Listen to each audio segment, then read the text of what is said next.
हम लेक्चर 25 में design of RCC structures के सब्जेक्ट के अंतर्गत limit state method of design as पर IS कोड 456/2000 के अनुसार design of singly RCC beam sections पर हम एक डिजाइन एक्सरसाइज को लेके आपको एक्सप्लेन करेंगे और उसको सॉल्व करके बताएंगे। इसके पहले हमने ताकि जो भी अंडर स्मूथ सेक्शन क्या होता है, बैलेंस सेक्शन क्या होता है और ओवर रिइंफोर्स्ड सेक्शन क्या होता है, डेप्थ ऑफ न्यूट्रल एक्सिस में क्या होती है, और इसके अलावा हमने प्रॉपर्टी ऑफ कंक्रीट भी बताया, प्रॉपर्टी ऑफ स्टील भी बताया। तो आज हम ये एक्सरसाइज लेके और उसके एक्सप्रेशन भी हमने आपको ड्राइव करके बताए। तो आज हम एक एक्सरसाइज लेंगे ताकि आपको और भी क्लियर हो किस प्रकार से उन एक्सप्रेशंस का यूज करेंगे। ये एक्सरसाइज है a singly reinforced beam 200 mm by 300 mm in section is reinforced with 4 bars of 12 mm dia with an effective cover of 40 mm. Effective span of the beam is 5 meter. Used M20 grade concrete and Fe 415 grade of steel.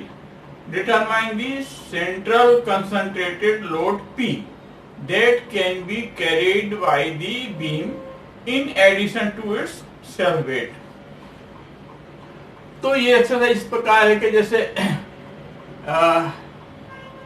दो column है, उसके ऊपर एक beam है जिसका effective span 5 metre है और ये बीम की जो है ओवरऑल लेंथ 300 mm है और विड्थ जो है 200 mm है और इसका जो है इफेक्टिव कवर 40 mm है। तो ये कहा जाए कि भाई हम इस पे हम कितना लोड ले सकते हैं, concentrate load at the centre, ताकि ये फेल ना हो। जैसे कि कहीं वेइंग बैलेंस से वे करना हो, तौलना हो किसी सामान को, तो कितना वजन P यानी सेंट्रल कंसंट्रेट लोड P इसको ऊपर लटकाया जा सकता है ताकि ये बीम सेफ रहे। तो ये निकालने के लिए कि बीम में कितना लोड दिया जा सकता है, कितना वेट वेइंग किया जा सकता है, ये निकालने का है इस एक्सरसाइज में। तो इसमें ये हमारा ये हमने ये बनाया, इसका स्केच बनाया है। ये 300 mm कैपिटल D है और 200 mm width of beam B है और ये टोटल डेप्थ 300 है और 40 mm का इफेक्टिव कवर है, तो ये 260 इफेक्टिव डेप्थ हो जाएगी, यानी small d equal to 260 mm है। अब हमको मालूम है कि ये ओवर बैलेंस सेक्शन में या अंडर रिइंफोर्स्ड सेक्शन में इस प्रकार का ये रिइंफोर्समेंट जहां देते हैं, जैसे यहाँ रिइंफोर्समेंट दिया 4 बार दिए हैं, ये 1 2 3 12 mm के 4 बार दिए हैं। तो इसके सेंटर से ये इफेक्टिव कवर हो गया 40 mm। तो ये स्केच जो बनाते हैं, ये टेंसाइल फोर्स T इधर लगेगा और कंप्रेसिव फोर्स इधर लगेगा। एक कपल ऑफ फोर्सेस रहेगा, कंप्रेसिव फोर्स का रहेगा, ये T टेंशन का रहेगा। और हमने ये भी देखा कि ये जो है XU जो है डेप्थ ऑफ न्यूट्रल एक्सिस हो, तो ये बैलेंस सेक्शन में के लिए लिमिटिंग स्टेट की स्थिति में ये टॉप से लेके और 0.42 XU डेप्थ पर ये कंप्रेसिव फोर्स लगता है कंक्रीट में। और ये दोनों फोर्सेस के बीच का डिस्टेंस C और T जो फोर्सेस हैं, कंप्रेसिव फोर्स टेंसल फोर्स का, लीवर मान इक्वल टू है स्मॉल d माइनस 0.42 XU। तो ये हम पहले बता चुके हैं, सेम वैसे के वैसे इसका यूज करेंगे।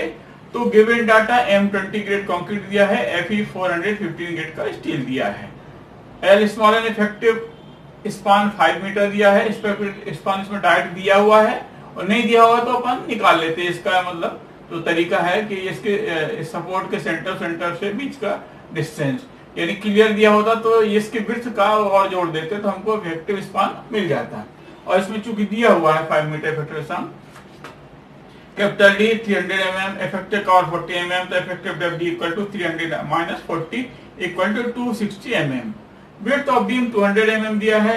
एफसी क्या नहीं, characteristic strength of concrete in compression, ये M20 तो 20 न्यूटन पर mm स्क्वायर। एफई यानी एफई जो है उसका टेंसाइल स्ट्रेस जो है और 415 ये न्यूटन पर mm स्क्वायर है। AST area of steel provided है 4 बार से, एक बार का डायमीटर का एरिया कितना क्वेश्चन दिया 4/4 इंटू 12 mm का स्क्वायर। तो ये इसका एएसटी आ जाएगा 452.16 mm स्क्वायर। अब ये now C equal to T यानी इक्विलिब्रियम इन हॉरिजॉन्टल कंडीशन में ये जो है C इक्वल टू यानी compressive force equal to tensile force.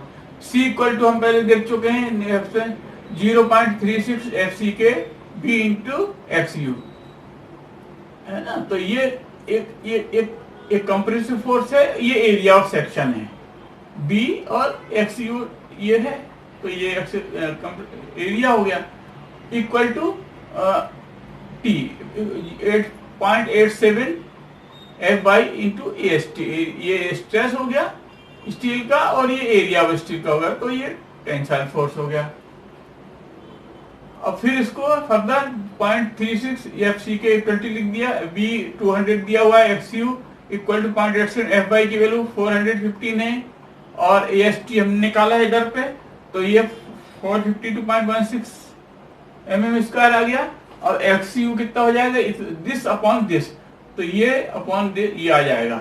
इसको सॉल्व करेंगे तो ये इतना आ जाएगा, इसके बाद ये आएगा। S इक्वल टू सॉल्व किया 113.37 आया, ये mm में आएगा डेप्थ ऑफ न्यूट्रल एक्सिस। और XU अपॉन डी ये आएगा कितना, XU तो ये है और D कितना है इफेक्टिव डेप्थ 260, तो ये 0.436 आएगा।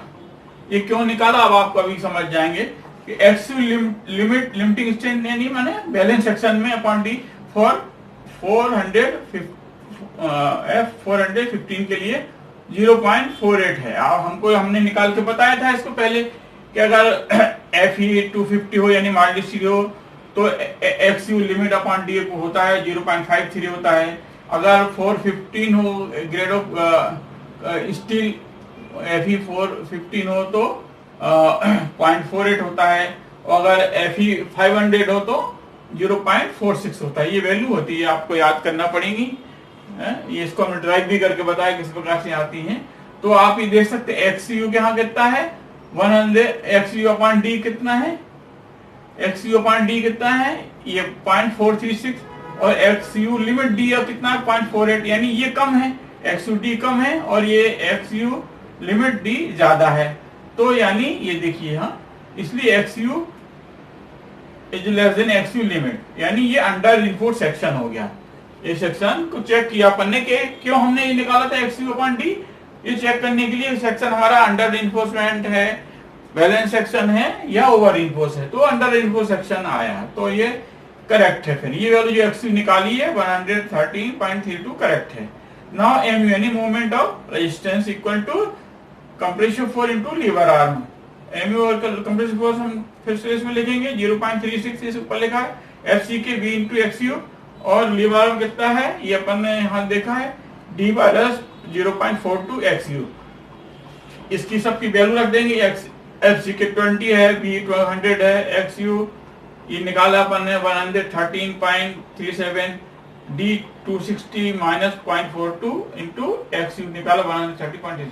इसको सॉल्व करेंगे तो आएगा 34.672 इंटू 10⁻⁶ न्यूटन mm या 34.67 किलो न्यूटन। तो हमारा MU आ गया, यानी बेंडिंग मोमेंट या मोमेंट ऑफ रेजिस्टेंस आ गया।